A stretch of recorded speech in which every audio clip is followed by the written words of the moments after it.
Boa noite, pessoal. Então, vamos para mais um encontro.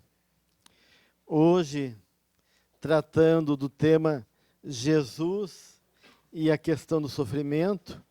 O item 17, vamos estudar o capítulo 15, Jesus e tormento, de Jesus e atualidade. E o capítulo 17, técnicas de reabilitação. E capítulo 28, mecanismo de evolução, do livro Desperte e Seja Feliz. A nossa ideia na noite de hoje é poder, então, refletir um pouquinho da proposta de Joana a partir da mensagem do Cristo em relação a essa dinâmica com o sofrimento, que é um grande parceiro da nossa vida, né? Algo que está presente em todos os momentos da nossa existência, da qual a gente às vezes gostaria de se livrar, mas muitas vezes, ao invés de se livrar, a gente puxa mais ele para nós ainda, mais pertinho da gente, né? Então, é importante a gente poder refletir nessa questão tão vital para nossas vidas. Alguns terapeutas, e eles colocam que o sofrimento é uma questão de atitude existencial, ou seja, o sofrimento é uma opção. Tá? Como é que a gente pode entender isso dentro da proposta de Joana? Porque aí há uma diferença entre limite, dor, entre situações que são penosas e que acabam gerando algum tipo de dissabor, e a questão do sofrimento. Ou seja, quando esses psicólogos colocam que o sofrimento é uma opção existencial, estão dizendo que, acima de tudo, o ato de sofrer é uma questão subjetiva nossa, da forma como a gente compreende, se relaciona, assimila e responde às dificuldades da vida. Ou seja, dor, dificuldades, situações que são, do ponto de vista da nossa percepção humana, difíceis, a gente vai ter. Agora, por que isso necessariamente tem que gerar sofrimento? Tanto é que a Joana vai colocar em algum momento aqui, não sei se é nesse capítulo ou acho que é do outro livro, que a alegria, a felicidade, muitas vezes, né, enquanto situações, também pode gerar sofrimento. Né? E então, tem pessoas, e ela começa a citar aqui, 2 padrões de comportamento no capítulo 15. E aí ela fala de 2 tipos de comportamento e como cada tipo de comportamento, padrões tipológicos, percebe o mundo.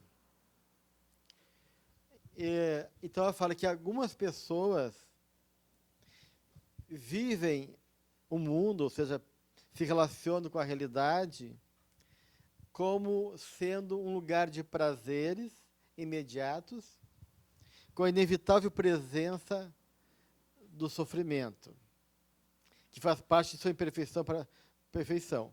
E para os segundos, o mundo é um vale de lágrimas, um lugar de degredo. Então, aí a gente tem 2 extremos. Aqueles que a Joana fala que querem só gozar a vida, sem comprometimento, sem nenhuma responsabilidade, e sem se deixar afetar, então, por qualquer questão que envolve o enfrentamento da vida, e acaba, então, se colocando nessa postura de que eu tenho que aproveitar, porque a vida passa rápido, e se não aproveitar, o azar vai ser meu. Então, melhor azar do mundo, e eu vou poder, de igual maneira, me ocupar daquilo que seja mais interessante para mim. E aí, ver o mundo como uma mãe generosa, de fartos seios, que oferece, então, a todo momento, o leite quente e nutritivo. Então, essas pessoas querem só ficar abrindo a boca e recebendo as coisas boas da vida sem nenhum compromisso de dar alguma coisa em troca. E, ao contrário, tem outras pessoas, e ela fala que muito ligado à visão, muitas vezes, religiosa, né? se, se relacionam, se colocam frente ao mundo de maneira oposta, né? Agindo de uma maneira onde tudo é difícil, tudo é complicado, o mundo, as pessoas são ruins, o mundo é terrível, e só tem sofrimento e dor, e tudo é uma grande lástima, e tudo é visto de uma maneira negativa, pessimista, de forma que a vida se torna uma visão saturnina, né? Ou seja, pesada, cinza, monocromática, que a gente vai tentando se arrastar, tentando sobreviver frente a essa vida tão penosa e tão desfavorável. E ela fala que, de um lado, tem esse gozo, então, né, até a lassidão dos sentidos, ou seja, a pessoa vai entrando num processo de exaustão, porque busca apenas a sensação do prazer, ou essa amargura frustrante, que caça a alegria e que acaba criando mecanismo de evasão da realidade. Então, os dois comportamentos é uma forma de fugir da vida.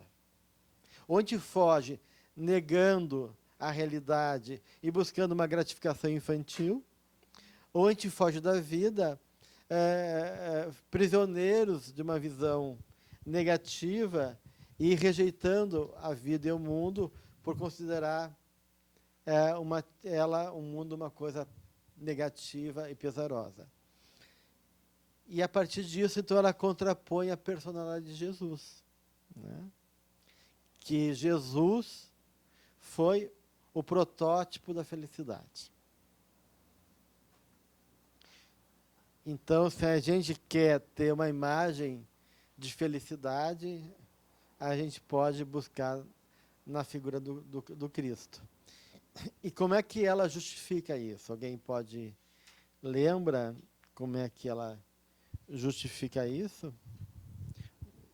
Alguém quer colocar alguma coisa? É o que está escrito, né, no livro, é que ele, na realidade, ele amava a simplicidade das coisas. Então, acho que isso assim é o básico, né? No sentido ela coloca uma coisa assim, ele amava a natureza, os homens, ou seja, existe um amor pleno de totalidade, e ele buscava esse amor de uma maneira simples, amando a simplicidade, aonde, a partir dessa relação direta com a vida, né, simples e direta, ele estabeleceu uma relação profunda e rica através dos seus exemplos e de suas parábolas. Não, aqui me chama a atenção assim que não condenava as condições terrenas, não as exaltava. No sentido, eu entendo assim que dessa questão das coisas serem transitórias, a gente entender aquilo que chega, né, tanto as coisas boas como as não tão boas, com um olhar de que tem uma finalidade maior. A gente está passando por experiências, né, então a gente não precisa se identificar 100% com elas. E também, aqui eu lendo essa questão da natureza, vem para mim uma coisa assim da conexão, né, que nós estamos, se a gente consegue, quando a gente consegue compreender que a gente está conectado em algo maior, uma proposta maior do que o nosso próprio umbigo, vamos dizer, a gente, eu acho que consegue, nos momentos que a gente tem essa lucidez, a gente se percebe inserido num projeto com uma utilidade, com uma responsabilidade. Como ele coloca no próprio Evangelho. Dai a César o que é de César e a Deus o que é de Deus. Então, como foi trazido aqui, ele não condena nenhuma condição externa, mas também não exalta elas, ou seja, não fica promovendo e se identificando com essas condições. E aí ela diz, né, que a proposta que ele oferecia é saber utilizar essas realidades todas e recursos que a vida nos coloca respeitando-as, né, e dando uma direção positiva, gerando alegria, bênçãos, renovação e crescimento para todos. Então, essa ideia que as coisas não nos pertencem, né, e que elas, de alguma maneira, se apresentam em nós como oportunidades, seja elas em que dimensão for, e a partir dessa relação com o que se apresenta, a gente poder ter uma visão mais alargada em direção ao que é maior e, assim, conquistando a nossa caminhada através do esforço pessoal. Então, aonde está o centro do processo aí? Não está no mundo, está no ser humano. Então, se a gente não... Porque a gente tende a... Uma das coisas que gera muito sofrimento em nós, a gente gera as questões da nossa vida em função dos outros, em função do mundo. Ah, porque o Brasil tem muita violência, porque o meu corpo é limitado, porque Porto Alegre tem um trânsito terrível, porque o meu amigo é um cara invejoso e não gosta de mim, porque na minha família eu sou incompreendido. E assim a gente vai dando muito valor para o mundo, né? E nesse dar valor do mundo, a gente vai invertendo a lógica e se perdendo de nós, né? É claro que a gente vive um momento de crise, né, em vários níveis, nas relações, na política, na economia, na ecologia, etc, etc, etc, né? Mas, assim como a gente passou várias crises no mundo e superou, né, e de uma maneira a gente aprendeu com elas, então, mais do que ficar justificando e culpando o mundo, a gente tem que trazer para nós o que eu colaboro para essa crise, de que maneira eu vivo ela a ponto disso me infelicitar e gerar tormento dentro de mim. Então, tem duas questões aí que ela vai colocar em relação aos tormentos. Uma dessa questão primeira, que eu falava para vocês, da atitude existencial, onde está o foco da nossa existência. Se o foco está no self, está no espírito, né? Então, a gente consegue não estar tão identificado e permeado por essas coisas que se atravessam na vida, e não são poucas, né? Todos nós temos situações de doença, ou de precariedades, ou de limitações, ou de coisas no nosso entorno que são bastante difíceis, né? Seja financeira, seja de conflito, seja de hostilidade, assim por diante. Isso né? E a gente vai se perdendo da gente, né? Porque, de uma maneira, tudo isso é esse terreno fértil da onde nós, enquanto essa matéria-prima, né, alquímica, essa alquimia espiritual, estamos em transmutação. Né? E a gente sabe que numa transformação sem fogo, sem calcinação, sem putrefação, sem esses processos todos que envolvem o trabalho nessa matéria, que é a nossa matéria espiritual. Então, isso é um ponto importante. E o segundo ponto importante que ela traz em relação aos tormentos, que ela foca mais nesse capítulo, é que os tormentos de atualidade são um reflexo dos condicionamentos que trazemos de outras vidas, em especial a culpa. Né? Então, ela vai dizer, e isso realmente, gente, eu diria assim, que a culpa é um dos grandes males da nossa realidade. Muitos dos comportamentos psicológicos que envolvem limitações, introversões patológicas, como timidez, dificuldade de se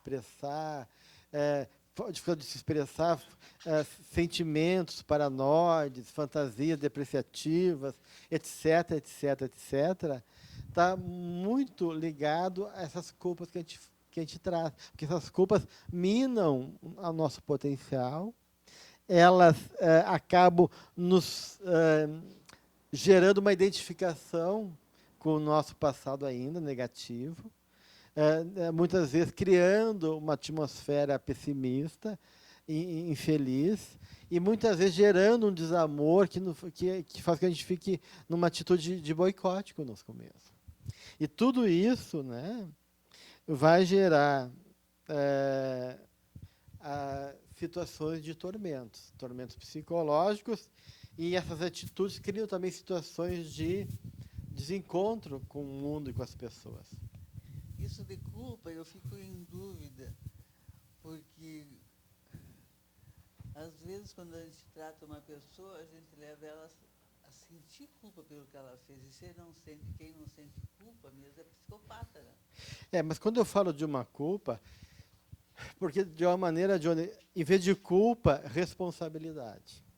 Então, quando a gente fala de não sentir culpa, não é que está assim, anestesiado e indiferente ao outro e à vida. Essa culpa que a gente fala é uma culpa no sentido pejorativo do termo, negativa, que puxa para baixo, que cria uma armadilha, que nos aprisiona e nos infelicita, impedindo a perspectiva da vida, né? É essa culpa que eu estou falando. Mas não a ideia que a gente é responsável e, do ponto de vista afetivo, se sentir comprometido e sensível à realidade do outro e do mundo. Não, a gente, claro, uma pessoa que não sente, né? Ela realmente é um psicopata, que não se compromete, daí que não tem valores éticos, e não tem esse eros que te faz tu poder se sentir comprometido com o outro. Mas não é disso que a gente está falando. A gente está falando dessa dimensão mais realmente que não serve para nada, né?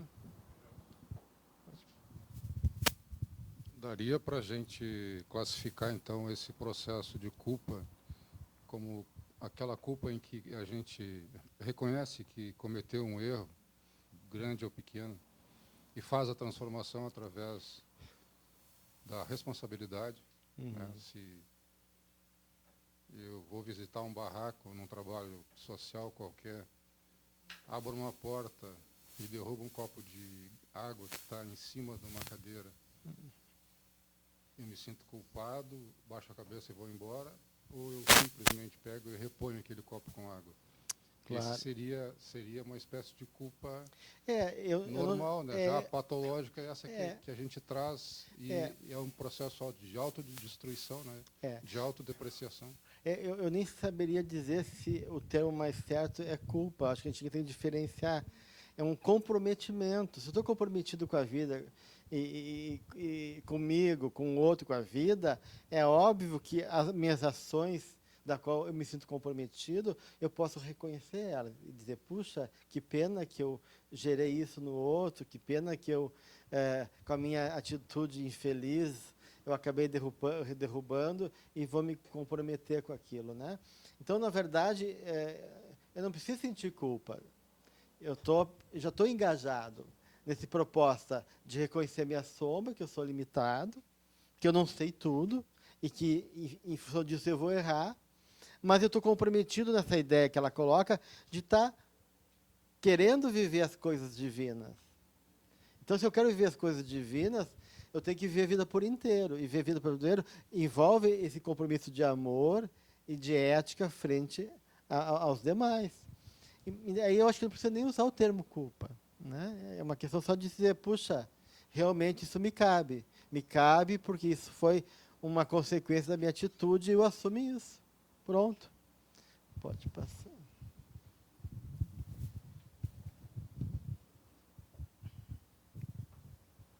Tem um momento em que, não me lembro, que Kardec diz que nosso sofrimento está ligado à nossa inferioridade.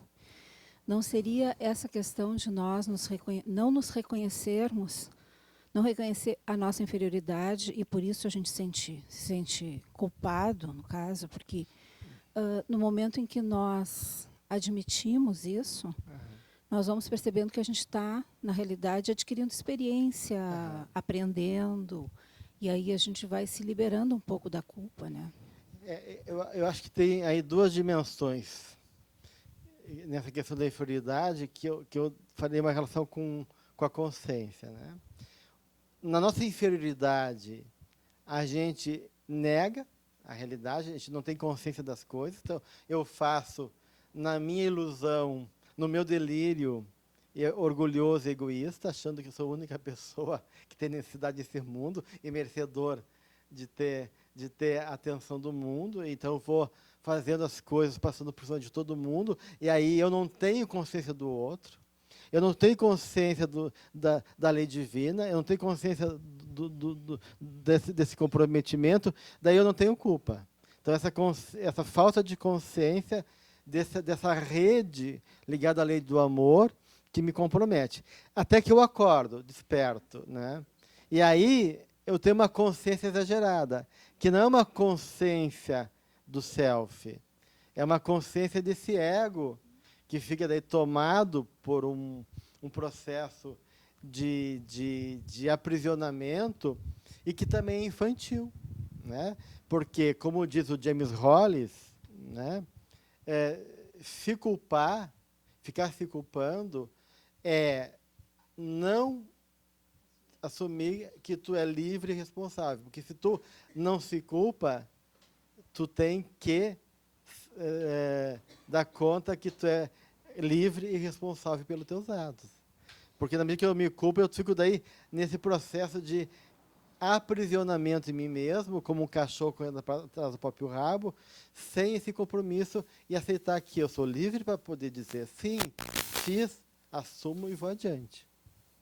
Não, é isso que eu ia dizer, porque, na realidade, tem um pouco a ver, quando a gente pensa assim, nas encarnações, essa questão da gente cristalizar uma culpa em função de algo que se cometeu por inferioridade, mas aí, na outra vida, aquilo vem como um condicionamento. E eu achei interessante porque a Joana disse que onde falta o amor à ação, na realidade, tu dá utilidade, tu acaba tendo que reparar. Mas tu pode não reparar aquilo, mas simplesmente utilizar o amor de alguma forma, né?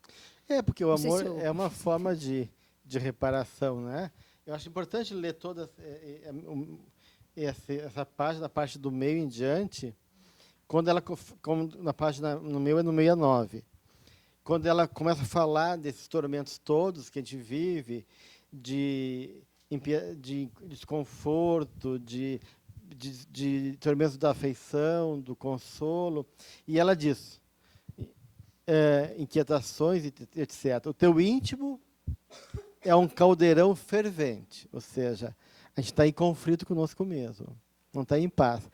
E para a gente estar em paz, claro que a gente tem que ficar em harmonia com a lei divina e conosco mesmo. Mas esse é um processo. Então, eu não posso estar me culpando. Se eu dizer, puxa, eu me equivoquei e foi muito terrível, né, o equívoco, tudo bem. Se eu posso comprar na loja em 12 prestações, né, e pagando devagarinho, eu também posso ir pagando o meu karma devagarinho, desde que eu esteja comprometido com ele, né? E Deus é muito, assim, dispensa muitas possibilidades nesse sentido, né? Então, diz, os conflitos se sucedem e sai de um para o outro desespero. Tem dificuldade em exteriorizá-los, verbalizá-los, aliviando-te. Então, tu fica tenso naquele conflito, com medo ou no teu orgulho, e não consegue distensionar e poder então encontrar um caminho de libertação.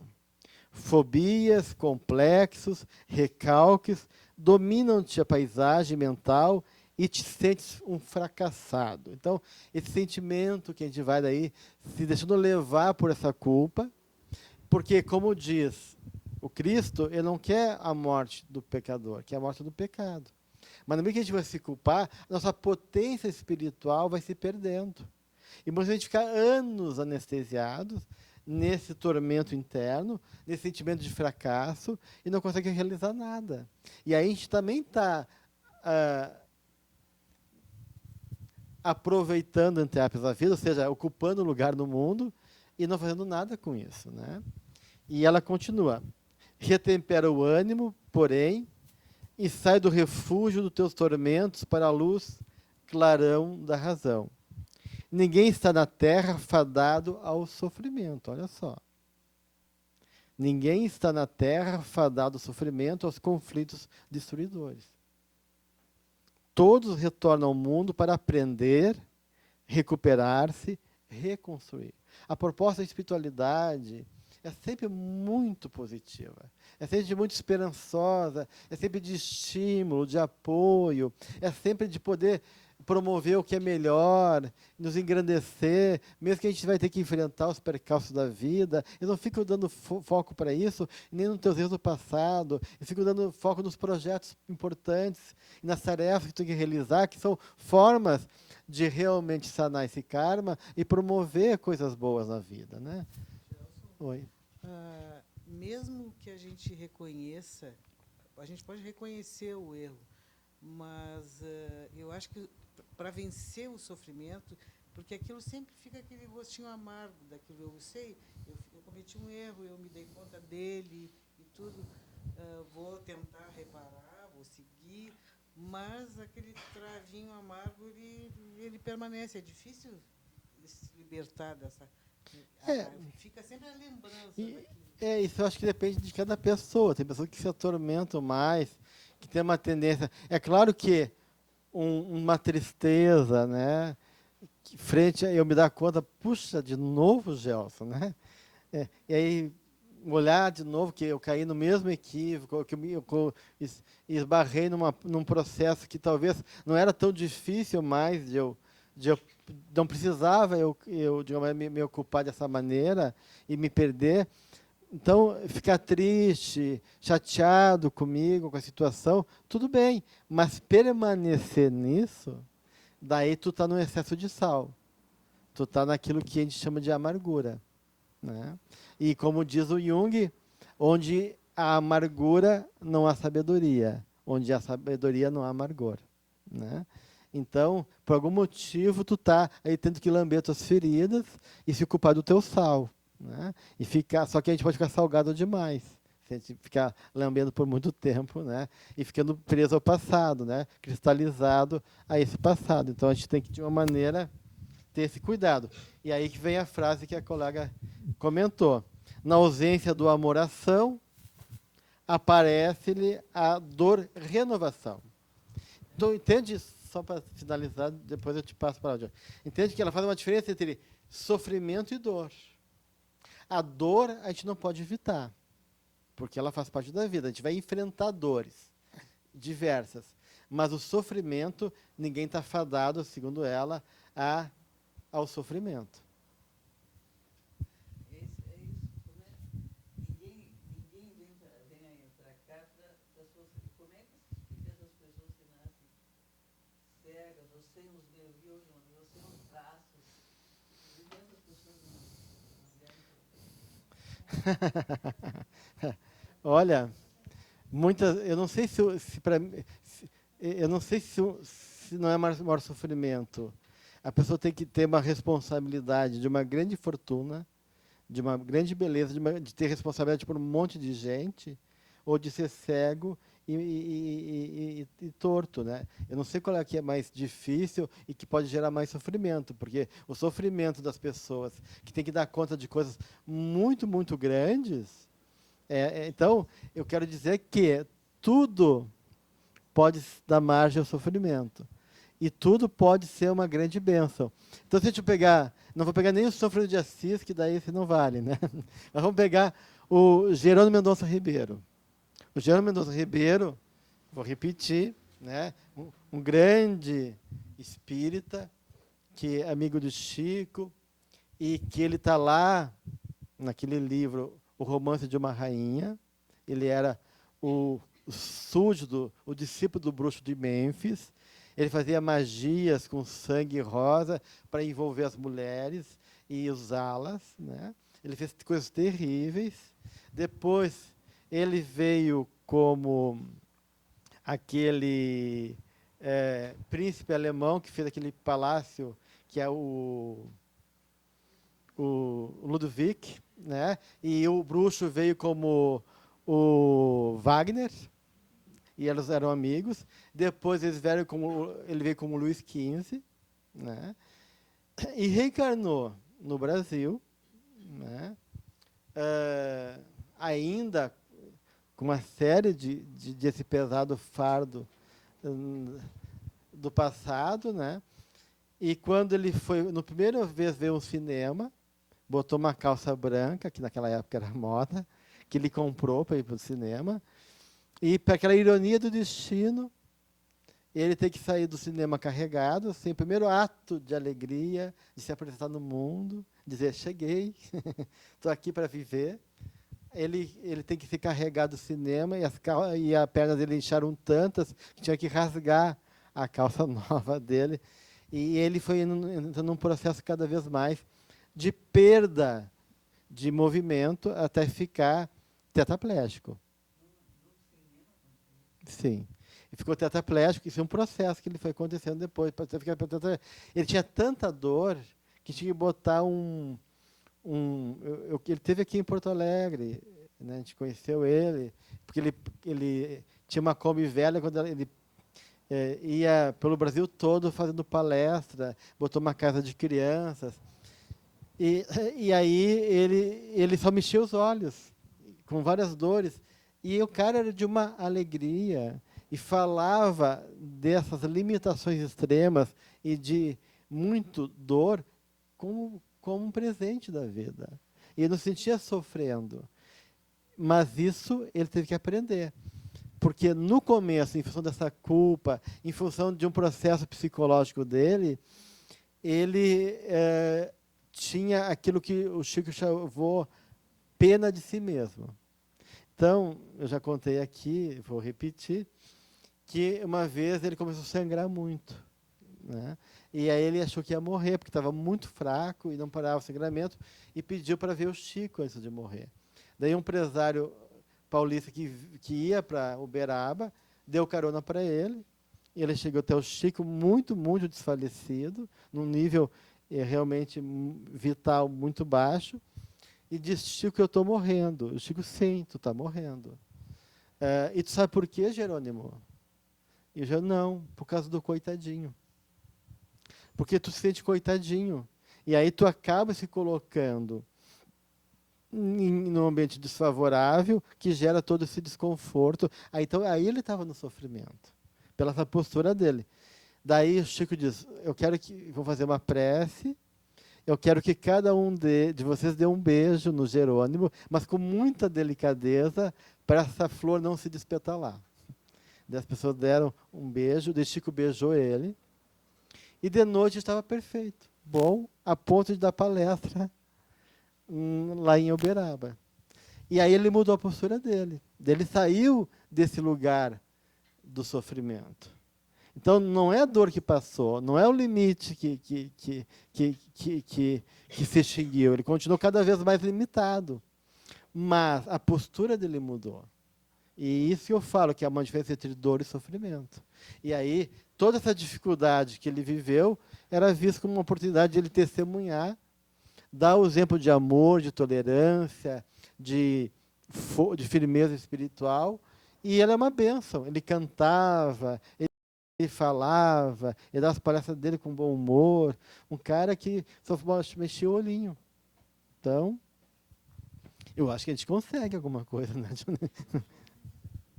Porque ela complementa a frase depois, na ausência da oração, aparece a dor renovação. Assim, dispõe-te a paz, a libertação dos tormentos, e lograrás alcançá-las. Então, e isso que a gente chama, hoje em dia, em psicologia, de resiliência, né? Essa capacidade de enfrentar as dificuldades, as dores, limitações, sem se abalar e conseguir se manter equilibrado, em harmonia, mesmo frente a essas diversidades, né? Então, e isso depende da compreensão espiritual que temos. E essa compreensão é uma compreensão não só da cabeça, é uma compreensão que passa pelo coração, né? E isso que é difícil, né? Porque isso exige realmente talvez uma consciência real, plena, de que a gente é filho de Deus e filho do amor. E de poder acreditar nisso. E se a gente não acredita nisso, realmente a gente acredita mais aí nesse caminho do tormento, do sofrimento e assim por diante, né? Bem, e alguma coisa mais em relação a esse capítulo, senão a gente vai passar para o outro livro, O Desperte e Seja Feliz. Alguém tem alguma questão mais? Eu vou aproveitar que eu estou com o microfone e eu vou te dizer que quando a gente não está no olho do furacão, a gente teoriza, né? A gente fala, a gente prega com um ar, né, de desconhecimento do que significa realmente estar no olho do furacão. E aceitar sem revolta, e aceitar sem que todo o processo, né, que nos envolve mexa muito conosco. Apesar de muita experiência, de muita vivência, é bem complicado. É por isso, né, que a gente não tem Não como... estou reclamando, estou só relatando a minha experiência. Sim, e por isso que realmente não basta a gente conhecer, a gente tem que ser confrontado com a realidade, porque é isso que vai nos dar a dimensão real do quanto a gente assimilou aquilo, né? Então a gente vê essas almas nobres que fazem renúncias extremas, que frente a uma série de implicações consegue passar por cima disso, e lendo os livros a gente se sensibiliza e acha tão fácil, né, aparentemente, né? Mas quando a gente vai enfrentar, né, alguém nos criticou, a gente já fica magoado, ressentido, alguém pisou no nosso calo, a gente já fica chutando a canela do outro, alguém se atravessa os caminhos, a gente já fica sentindo lesado e injustiçado. Quer dizer, aí a gente vai ver que realmente ainda dentro de nós existe uma luta tremenda que não é fácil de vencer. E por isso que a luta tem que vir, né? E por isso que a gente falava, em alguns encontros atrás, que a Joana falou que a vida é uma luta, né? E que a gente tem que aprender a lutar. Então, mais alguma coisa do capítulo? Vamos, então, para o próximo. Então, vamos para o capítulo 17, técnicas de reabilitação do Desperte e Seja Feliz.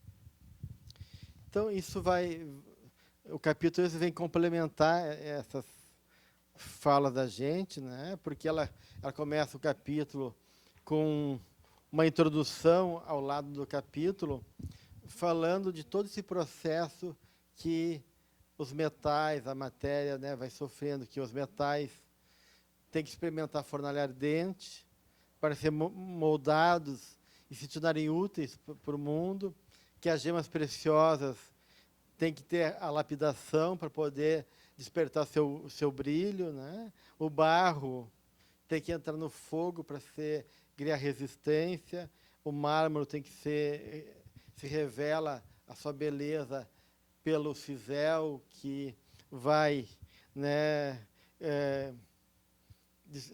lapidando também, dando forma a ele.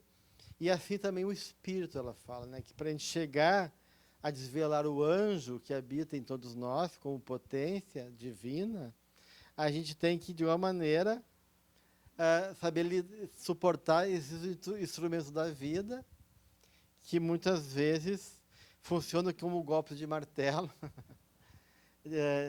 burilando, né, e podendo tirar as asperezas que ainda habitam o nosso coração, né? Então, aí ela vai introduzindo que, por ser a Terra um mundo transitório e efêmero, também as dores e alegrias são efêmeras, né? A gente não, né? E que a gente deve trabalhar tanto uma como a outra, né? Para que essa alegria, que é passageira, e essa dor, que também é passageira, seja proveitosa. Porque a alegria não proveitosa também se torna em tormento, e a dor não proveitosa se torna revolta. E a gente não aproveita nenhuma nem outra. Então, a grande questão aqui, né, que a gente possa aspirar a essa dimensão espiritual e poder reconhecer que dentro dessa faixa de experiência emocional, seja da dor, da alegria, tem uma oportunidade aí de aprender. E por isso só deveria nos gerar gratidão, né, e um certo conforto espiritual. E a partir disso ela abre o capítulo dizendo que toda vez que nós fomos surpreendidos, qualquer tipo, matiz, qualquer estado de sofrimento, a gente tem que lembrar do divino educador, do divino Pai, desse Pai de amor, e entender isso como um exercício necessário à nossa evolução. E ela vai colocando várias situações que são bastante comuns em nossa vida, né? O momento que a gente está em situações de vulnerabilidade, frente à dor, à enfermidade sorrateira, que a gente não transforma essa vulnerabilidade em desamparo, né, que são coisas diferentes, faz eu estar vulnerável, sensível, uma certa fragilidade, não quer dizer que eu me sinta desamparado, né, e que isso tem o seu papel, né, na vida. Eu estava comentando hoje que eu li, acho ontem, aquele livrinho Aulas da Vida, e tem uma passagem do Humberto de Campos, que tem uma pessoa doente, um senhor doente, e a mãe, que está no plano espiritual, né, desencarnada, está preocupada com o filho, porque essa doença ela está já se estendendo por muito tempo, e isso está gerando muito sofrimento para ela e está para a família, né, que depende do filho. E ela daí fala com o instrutor: puxa, e meu filho que está numa situação delicada, com dor, com enfermidade, por que ele não consegue se restabelecer? Será que a gente não pode ajudá-lo? E o instrutor falou: não, mas é o que a gente está fazendo, a gente está ajudando, estamos aqui permanentemente dando apoio. E ela falou: pois é, mas a gente podia dar uma chance. Eu falei: olha, então vou dar uma olhadinha, eu tenho uma planilha aqui diária do processo dele. Então vamos dar uma olhadinha na planilha e ver o movimento dele em relação a essa situação. De lá, assim, a pessoa está indolente, com dificuldade de compreender a vida, tomada por obsessores, daí ela começa a adoecer.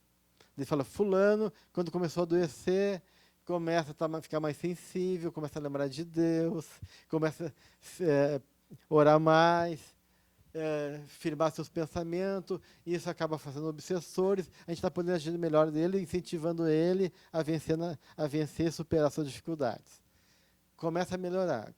Começou a melhorar, esquece de orar, começou a se acomodar, os obsessores voltaram de novo, e agora ele está de novo pessimista, indolente, tal. Voltou a enfermidade, ele começa já a fazer promessa que vai melhorar, tal. E assim, todo o quadro durante o mês, né? Ele falou: então, tu vê, a gente não pode deixar, ele não conseguiu ainda assimilar a experiência da dor, internalizar o que aquela experiência podia ter ajudado ele.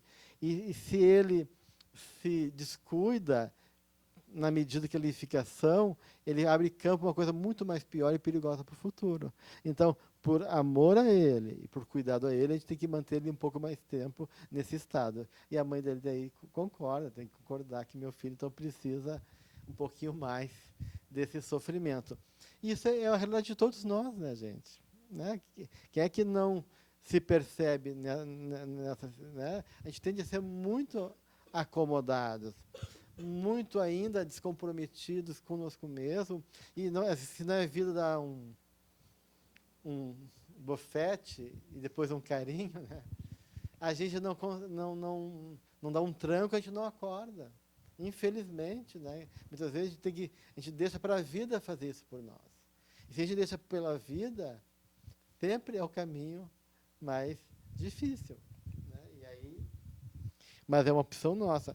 Então, ela vai trazendo essa situação de enfermidade, de incompreensão, de calúnia, injúria, difamação, de angústia frente à desencarnação, ou mesmo em situações limites, de abandono por companheiros e pela presença de espíritos negativos que te ameaçam. Então, essa série de realidades que se apresentam na vida, e ela vai mostrando que cada um dessa experiência, cada um desses momentos, é momentos preciosos, seja pela solidão, né, que te aprofunda em ti mesmo, seja pela ação espiritual negativa, que faz tu poder se educar e resistir, e firmar teu pensamento, construindo defesas e realmente estimulando tuas forças espirituais, seja pela enfermidade que vai sensibilizando tua alma e rompendo teu orgulho e assim por diante. Então, todos esses momentos de dificuldades acaba sendo uma grande oportunidade para nós se soubermos aproveitar elas, né? Então, a gente tem que tirar o foco da coisa transitória. A minha dor, o meu sofrimento, o meu desespero, meu, né? E olhar além disso, né? Nesse momento tem uma tempestade passando na minha vida. E tempestade existe. Então, eu vou me proteger, eu vou ficar no cantinho quieto, rezando até passar, eu vou tomar uma providência para poder me fortalecer, e assim por diante. Mas saber que isso é um processo natural da vida, da qual eu não tenho como evitar muitas vezes, né? Então, ela diz que é impossível passar pela vida sem essas situações. E fala mais, que nem sempre o êxito, o aplauso, o apoio e a glória terrestres significam conquistas valiosas para o espírito. Muitas vezes isso é perdição para nós, né? Então, e tudo isso é empréstimo, né? Assim como eu posso ter uma encarnação que eu posso vir com muitas limitações, eu posso vir com atributos muito valiosos do ponto de vista do mundo, e tanto um como o outro ser questões muito perigosas para mim. Porque a vida é sempre uma oportunidade, mas não é uma garantia, porque a garantia depende da gente, seja o que for.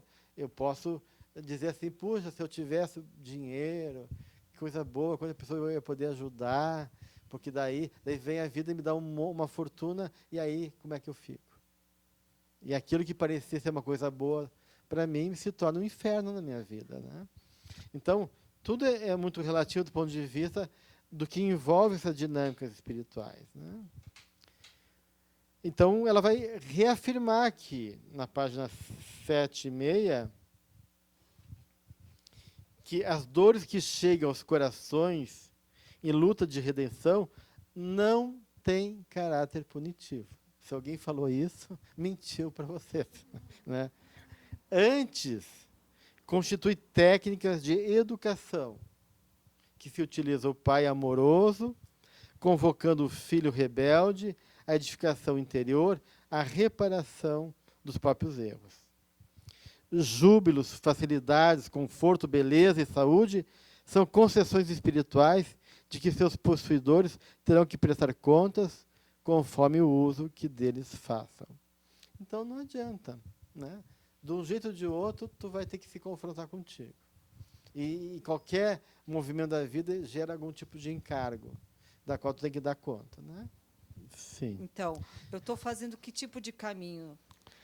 Mas assim, Fico Fátima, perguntando. a relação não é proporcional. Não tem aquela frase popular, quanto mais eu oro, mais assombração aparece, né?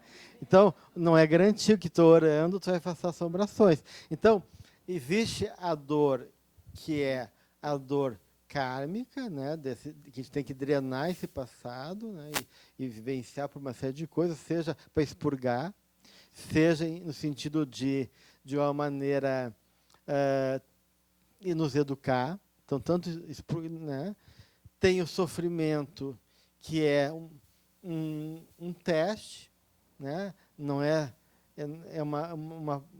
não é para uma aprovação, né? Tu vai de uma maneira e aí tu pode ser um exemplo de luz para a pessoa. E tem o amor-sofrimento também, né? Aquele sofrimento que tu assume por amor aos outros e paga um preço por isso, né? Então, se eu tenho amor às serpentes, né? Eu vou viver com elas e eu vou ter que saber lidar com os seus venenos, com as suas emboscadas, sabendo que isso é da natureza delas, né? E talvez eu vou sofrer em muitos momentos o ataque e ter que lidar com situações difíceis, porque eu escolhi viver lá com elas e dar, por amor, acompanhar e ter o cuidado com elas, né? Então, o sofrimento não é uma coisa kármica. A gente tem que tirar essa ideia de que a dor é kármica. A dor não é kármica. Senão o cachorro não adoecia. Porque cachorro não tem karma. Macaco não tem karma. Né? Aranha não tem karma. Né? E a dor da natureza.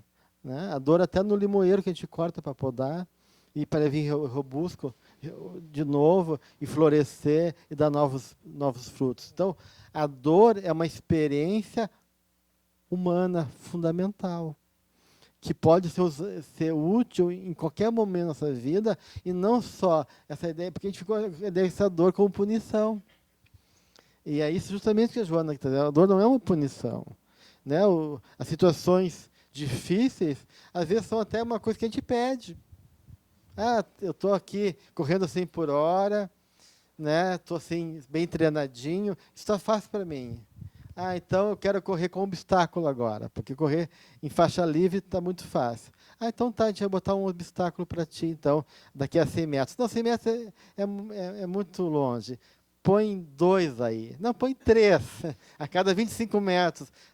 Cara, não quer esperar, não quer treinar um pouquinho? Não, eu me garanto. Daí tu vai lá, né? E leva o que tu pediu. E aí tu chega no primeiro, tu já meio que derruba. O segundo já cai, se machuca. No terceiro, tu quer dizer, me livre, meu Deus, disso, né? Da onde? Que coisa séria, o que eu fiz para merecer tal coisa, né? E, na verdade, tu quer ser um bom atleta, né? E se tu quer ser um bom atleta, tu tem que superar os limites e buscar, né? Uma vez, o Chico estava numa região muito pobre de Uberaba, numa vila, numa comunidade carente, e eles estavam passando, atendendo o público, e passaram por uma senhora extremamente paupérrima, com 2 filhos, assim, daquelas situações de rastejar, de babá, de doente mental. Duas crianças completamente incapazes. Né? E ela, sem marido, naquele ambiente terrível. E aí alguém comentou do grupo, puxa, o que ela não deve ter feito no passado para estar nessa condição tão terrível, de miséria, de dor, e de 2 espíritos terríveis que ela tinha que dar conta. Né? E o Chico falou assim, não julgues, meu irmão. Essa irmã aí, ela é de Vênus. Ela é um espírito de luz que estava passando pela Terra e viu o desespero de 2 almas aqui na Terra que nenhuma pessoa na Terra queria. Porque fizeram tanto mal que todo mundo abandonou e não tinha uma alma caridosa que pudesse interceder. E ela, por amor, sensível a essas 2 almas, abdicou do seu movimento e desceu à Terra para poder acolher esses 2 espíritos. Então, a gente não está falando de karma aí, está falando de alguém que, por dedicação a esses 2 espíritos que ninguém queria, ninguém de nós queria aqui da Terra, ninguém quer saber, né? E eles não tinham mérito, não tinha que interceder por ele, porque a vida é lei de amor, é mérito, se a gente faz amigos no plano espiritual, tem gente que intercede por nós, e eles eram tão desgracentos, né, que todo mundo foi abandonando, eles foram indo, e ninguém queria se comprometer com aquilo, por N questões. Então, ela daí se apiedou e se colocou numa situação delicada, difícil, tendo que descer ao contexto deles para dar suporte para a experiência que eles tinham que viver. Então não tinha nada a ver com karma, aquilo que ela estava vivendo. Não, eu só ia colocar assim, ouvindo a Fátima, né, que a gente fica estuda, se coloca nessa proposta e quer aprender, né, e tal, daqui a pouco vem uma bordoada. E só que o que eu penso assim, sabe, quando aconteceu comigo situações assim, puxa, mas parece que eu estava entendendo tudo, não estou entendendo nada. Mas, na verdade, se eu faço uma reflexão, às vezes, eu penso assim, mas se fosse há 10 anos atrás, eu já teria me despedaçado 100%, só me despedacei um pouco. Então, a gente Sim. Sim. tá construindo alguma coisa. É, não é. que não vão acontecer situações até bastante Claro. difíceis, mas Claro, algum movimento olhar, a gente acrescentou, um pouco a gente conseguiu, algum conhecimento assimilou, e uma resposta já não tão terrível a gente não deu, mesmo que a gente tenha se perdido, mesmo que não responda aquela consciência intelectual que a gente já tem, pelo menos é um pouquinho mais diferente em relação àquele ser que a gente... Eu penso assim, vamos ser justos, foi bem ruim uma situação X, mas se fosse antes, teria sido muito pior a minha reação. Sim. Então, é isso que eu me seguro. Quando Já as coisas avançamos. Um pouquinho. É verdade. Caminhamos um pouquinho, né? Acho que sim. Acho que isso é importante. E porque a gente também não tem que se culpar em relação ao passado. A gente olha o passado e se lamenta. Puxa, como é que eu fui agir daquela maneira? Mas lá eu não tinha a consciência que eu tinha, não tinha conhecimento, não tinha maturidade. Então eu não posso me julgar em relação à consciência que eu tenho agora também, né? Então a gente tem que ter esse cuidado também, porque também isso também é uma forma de onipotência da gente querer nos cobrar coisas que lá antes a gente não podia como assimilar e compreender. Mas o importante é esse, o esforço, o comprometimento, o poder assumir essas limitações que são inerentes à nossa natureza para ir dando conta desse processo que envolve essa nossa caminhada espiritual. O nosso tempo está finalizando, então, semana que vem, nós continuamos nesse mesmo tema, o item 17, Jesus e a questão do sofrimento. Então, semana que vem, a gente ainda trabalha o capítulo 17, técnicas de reabilitação, e também vamos nos ocupar com o capítulo 28, mecanismos da evolução, os dois capítulos do Desperte e Seja Feliz. Uma boa noite a todos e um bom feriado de 20 de setembro, nossa Semana Farroupilha.